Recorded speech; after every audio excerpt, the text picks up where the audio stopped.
Hi, my name is Vanessa, and I'm doing a 2-year journey to finish a novel. So here's the thing: we're in week 2. Week 1, I properly introduced myself. Well, I should probably do that. I'm a part of this thing called the Book Project by Lighthouse Writers. It's an awesome program where you are with a cohort under a mentor, and the goal is to get you to as close to a finished manuscript or a finished manuscript draft as possible. I'm a TV writer by trade, by job. I've written for shows like How to Get Away with Murder, The Sandman, and Fate, the Winx saga. So I've been doing writing like my whole life, and I started off as a prose writer, but I've been doing writing for the past 10 years professionally, but this is something else. This is something else. So that's why I wanted to document what I'm doing, process, struggles and hardships, and I'm gonna go week by week until the end of the 2 years, and let's hope that we have a manuscript to look at the end of 2 years. And if I don't, I'm going to jump off of a cliff. But anyway, let's talk about the book real quick. I talked about the book in week This is a literary horror novel, and the novel follows a gross gelatinous monster made of human parts. The human parts are from prisoners and people convicted of crimes that get ingested by this monster. This monster is suddenly dying, and to figure out what's happening to it, it is going through the memories of the last person that it consumed. What happened, So it's scouring memories to try to figure out what's wrong with it and why it is dying. And along the way, as it's going through our second main character's memories, it itself is kind of developing a weird sentience. As the more it spends in this human's brain, the more human-y it becomes, and it goes from just about how am I dying to like, what do I get to do before I die? Since this is what humans get to do, what do I get to do before I die? So that's the gist of it. It's non-linear because it's looking through memories, and as we know, like if you cut open your brain, your memories will be like this and like this. So it's non-linear storytelling, and in between the memories, we have the monster talking to us or God or whoever as it tries to kind of figure out what's going on, and we see it gaining sentience and blah blah blah. You literally just heard me say it. And so I've written like 50 pages. I don't know how much of that is usable, and I was going to talk about that today, because this week what I really wanted to talk about was 2 major things. The first one I want to talk about was just like my human me as a human, as a writer, and like how I'm struggling and how me reflecting on this week's struggle. And then I wanted to talk about craft-wise what I'm working on. So those are the 2 major things. So on my personal struggle, the biggest thing that I'm struggling with is this feels really fucking stupid. It's 2026, and we are dealing with a particular type of regime in America that is severely escalating the danger of not only Americans but worldwide. I mentioned it in my first week. I am someone that really values advocacy and activism and making sure that I stay involved in the community for my whole entire life. And for a while, it was me trying to find a job in the industry, like in this recent past, because the industry it's a mess. And there's like 2 spots for writers for the 6,000 writers out there in TV. So I was desperately trying to take meetings, write, work, worry about that stuff. And then I had my other stuff that I was working on. Like as things were happening and unfolding, working on that stuff with particular groups of people. And then it became this with the book project. And suddenly there was like no time. Like I'm in survival mode for a bunch of different reasons, and now I'm deciding to do this. There was no time. I had to scale back on everything, and so it became about let's look for a job and like do my portfolio work for TV, because that's what I do, and let's make sure that we're given time to the book project that we applied to and got into, and like we have to scale back something. And so that ended up being having to scale back on some of the advocacy stuff, which fucking it sucked. And I felt so bad, and I feel bad now because it's like I'm still in my own version of survival mode, you know what I mean? And so I'm really trying to make sure I carve out time for this while in survival mode. And that feels really frivolous and really fucking like a waste of time. And I know it's not, because I'm an art. And I'm not saying it like art is a waste of time. I'm saying it like, for me, it feels like it's like, what do you like? Okay, you're writing down, you're telling a story. How cringe, you know what I mean? And that, and it's contradictory, because so many of my favorite authors wrote during hard, especially black queer authors wrote during disturbingly hard times and dangerous times, and they had to flee. So I'm aware that how important art is, but for me, it's been feeling like, okay, like monster that eats prisoners, whoop-de-doo, you know, that's what it's been feeling like, which has made it really hard to sit down and like plan out time, and it's easy to just like push it to the side. So for this week, it was kind of like, I gotta get grounded, otherwise I'm about to sabotage myself. I'm a big sabotager, and it was giving like, I'm about to crash and burn. I wrote down some thoughts that I'm reflecting on in order to push myself forward for when I feel like I'm wasting my own time, and that this is a project that I don't need to be working on. The first is by one of my favorite authors, Toni K. Bambara, and I feel like Toni K. Bambara never really gets her due in like curriculum, and so a lot of people don't really know her, but I think you should read her. These Bones Are Not My Child is one of my favorites. She has a quote that goes, "The role of an artist is to make the revolution irresistible." And I'm not sitting here being like, oh, you know, I'm about to make the revolution irresistible in my work. It's about to be a manifesto. Like, I don't know if I'm capable of that kind of thing, but what I do know is this is just an example of how you have a black author of the past who took art so seriously that they could see that there's a future use of art, a present day use, but also a future use of art that goes beyond just storytelling and, you know, making your work known. There's a socio-political use of fiction, especially as a marker in time, and especially if you're a black author. No matter what, there's going to be a perspective and point of view that comes out in your work. And some work is going to lead to those thoughts of revolution and promote revolutionary thought, because you yourself are someone that thinks about, surrounded by, in community with people who have revolutionary thoughts. It's going to come out in your work. And obviously then you have some work that is inherently meant to spark revolutionary thought. I'm not quite sure the extent of which one she was talking about, but it just goes to show, like, yes, it feels very frivolous, but I think it was really important for me to look at the people that I respect and the black authors that I respect, to see just like why it is important to continue and to finish, even though it doesn't feel good. And if that resonates with me, making sure that I'm looking at my work through that. But just like, if you're someone that resonates with a quote like that, that usually means that you're invested in some kind of politic and belief in yourself or like the world around you. And so making sure that that comes out in your work, and that's kind of reflected in what you're trying to say. So that being said, that was like one of the things that my mentor asked me in like the last workshop. What are you trying to say?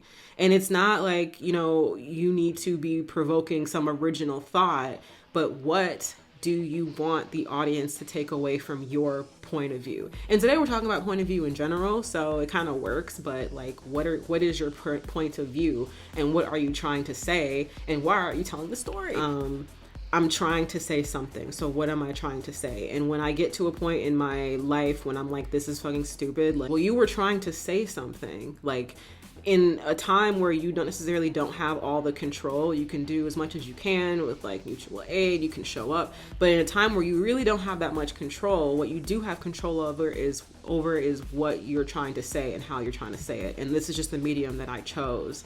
So what are you trying to say is kind of, or he didn't say that, but like, what are you attempting to evoke and what are you trying to say is something that I'm pulling back to every time I think that I should burn my document to the ground. Like, so for example, the secondary main character is this person that the monster has ingested, that it's kind of following it's looking into its memories to see what happened. And so we follow the secondary main character from being convicted of something to trying to run away to ultimately getting captured, but mixed in there is past before this kind of horrible regime came to be, and like who they were before and who they are now.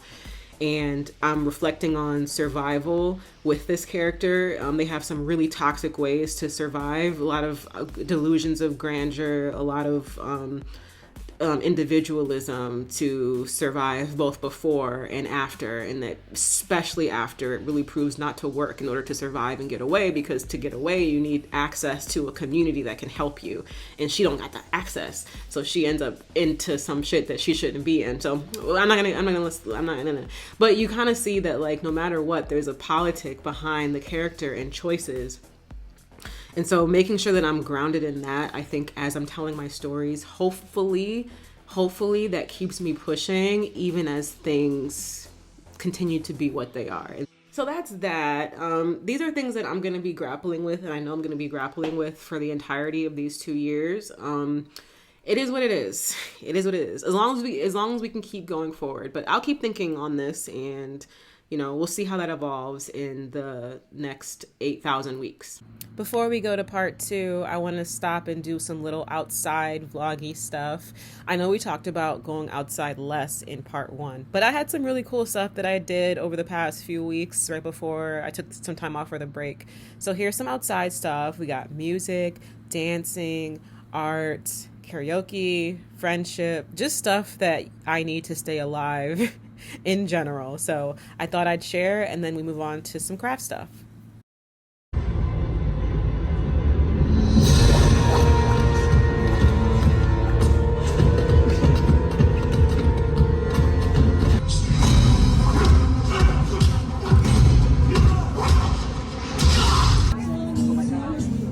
I've done this once before, and the book was Girls of Atomic City. So it was about the female engineers who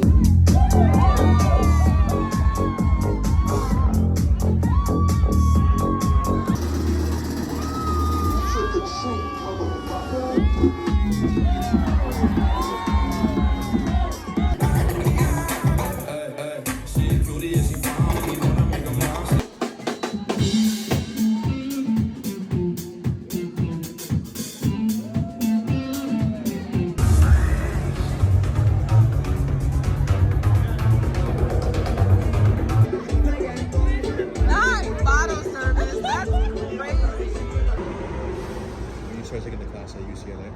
Oh, you did? So I saw it then. You see the grades.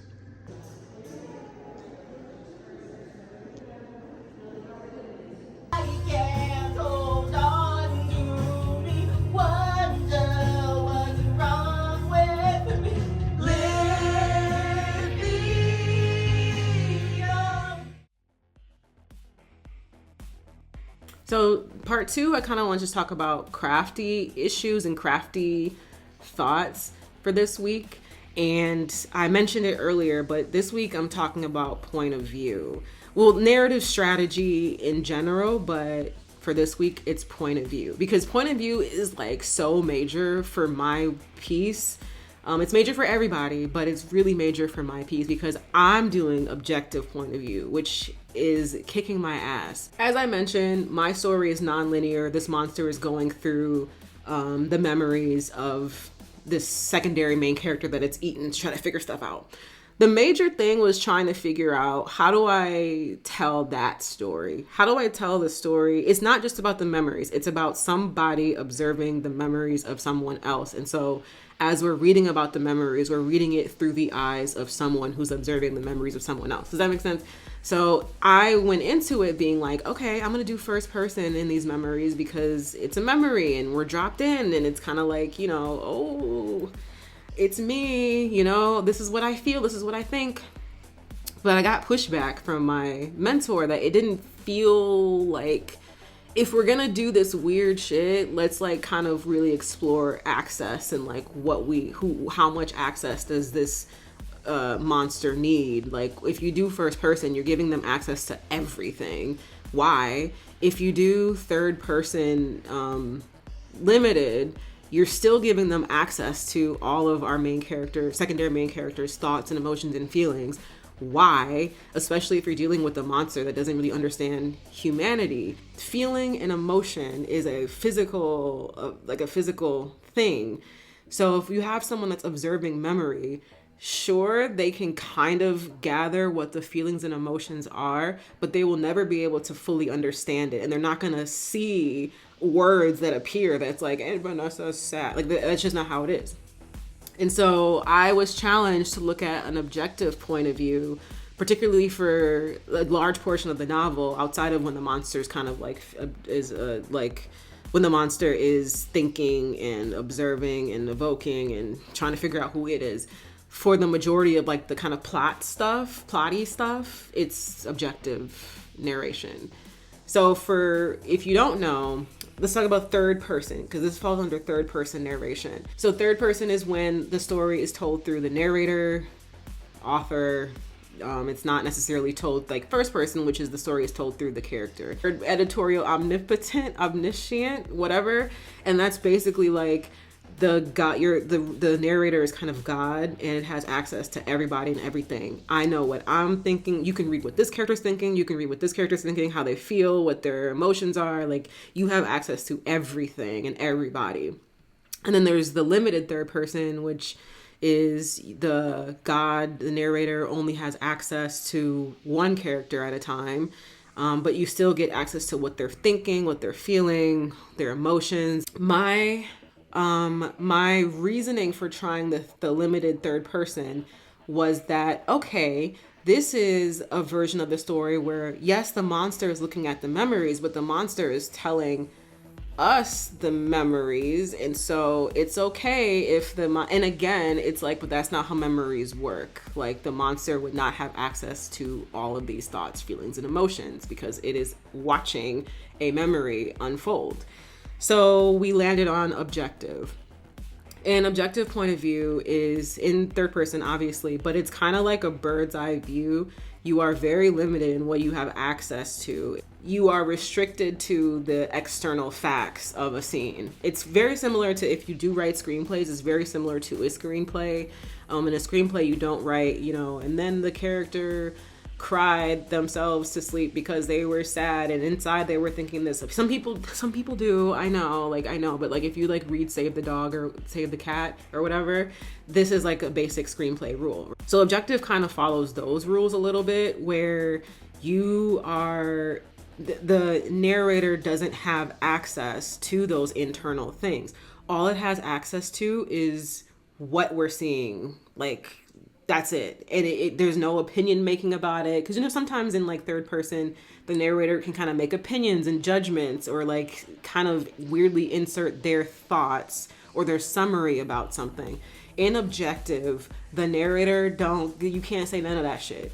And the reason why it made sense is because, well, if you have a character looking at the memory of a different character, there's no reason for it necessarily to object you can have it object and have its opinion, but that's like a strategy that's a whole different thing.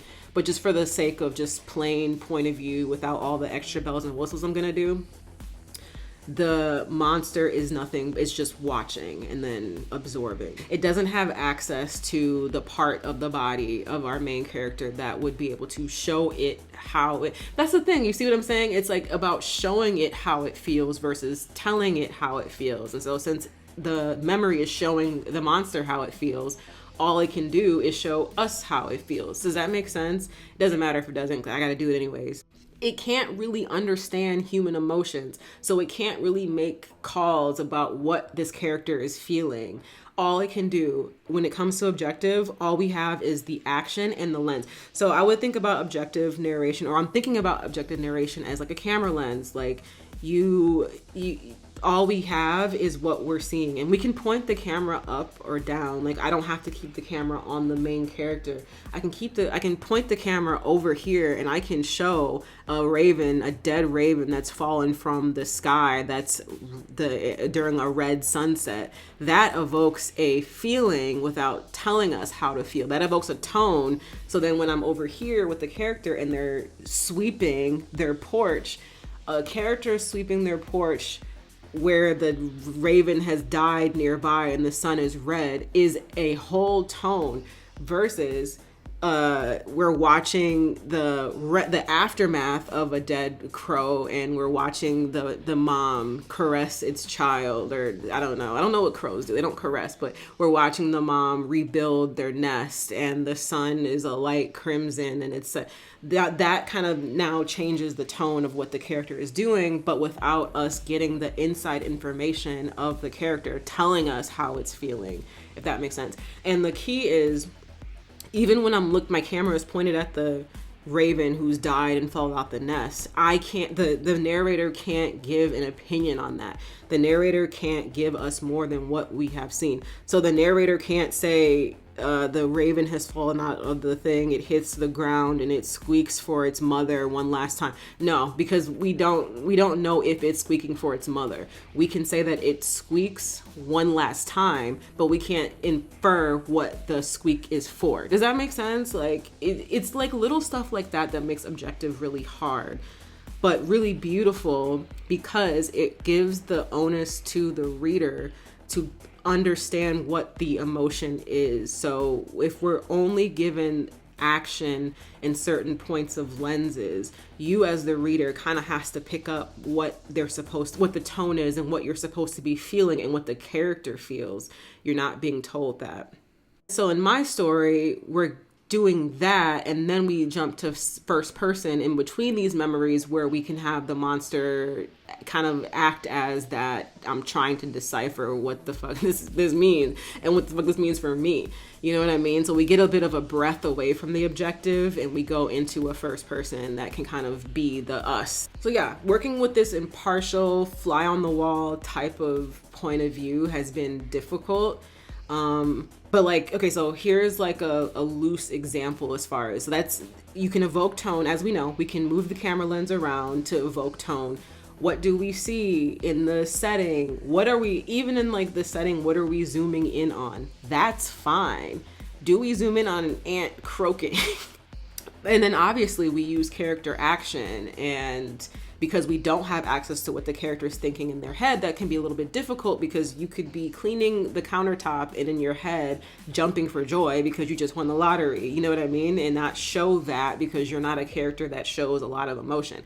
So that means you have to build up action throughout your story that lead to a certain perspective of the character. You have to have a pattern of behavior that either shows this is who the character is, this is who the character pretends to be, they're unreliable, they are, it's about building up a pattern of behavior through the entire story. So if we have a character that we know, they learn that their mom died, and they go back and they clean the counter immediately afterwards and eat some candy, and say, no, we're fine. Then we know that later on, when they find out that their dad dies and they go and they wipe the counter and they eat some candy, we can kind of understand what the character is thinking. This is maybe a coping mechanism for them. They don't want to feel emotion, and we don't have to get that third person kind of thing where it's like, and I decided to clean because I hate looking at da da da da da. That's kind of the difference, which is a really fun and powerful tool. It goes back to what we see, how much we see it, and when we see it.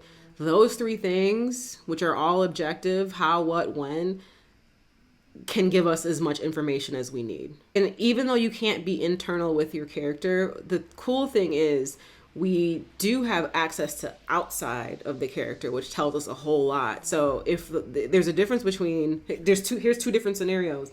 You have Sarah has run for 3 hours, and by hour 3, her gait slowed down.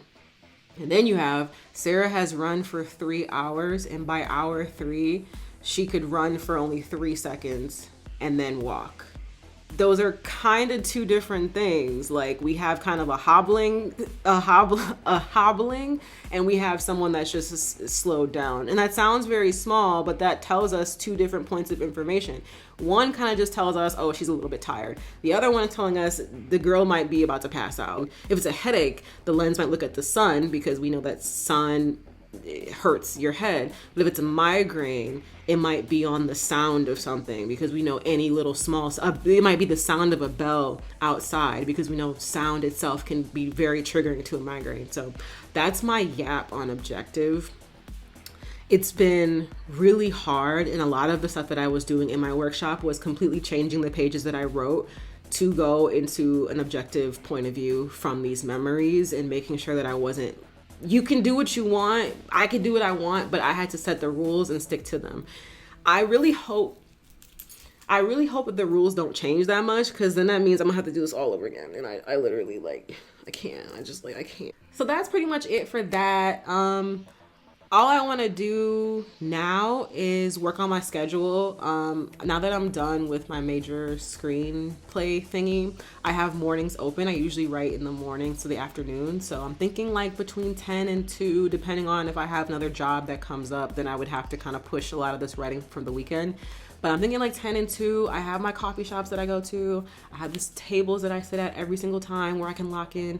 I am a bed writer, but only if I'm like not writing original things. Like if I'm past the outline stage, we're kind of editing, that's cool. But if I'm like there's nothing on the page, it's blank as hell, cursor's blinking, I have to go somewhere else. Otherwise it's a wrap. So a lot of the next few weeks I will be at coffee shops, and I can show you some of that work. We'll still observe our horrible thoughts, and a lot of it will also be crafty stuff. So craft, thoughts, vloggy. That's all I got for this week. Thank you so much for watching, and we'll see how far we can get. So yeah.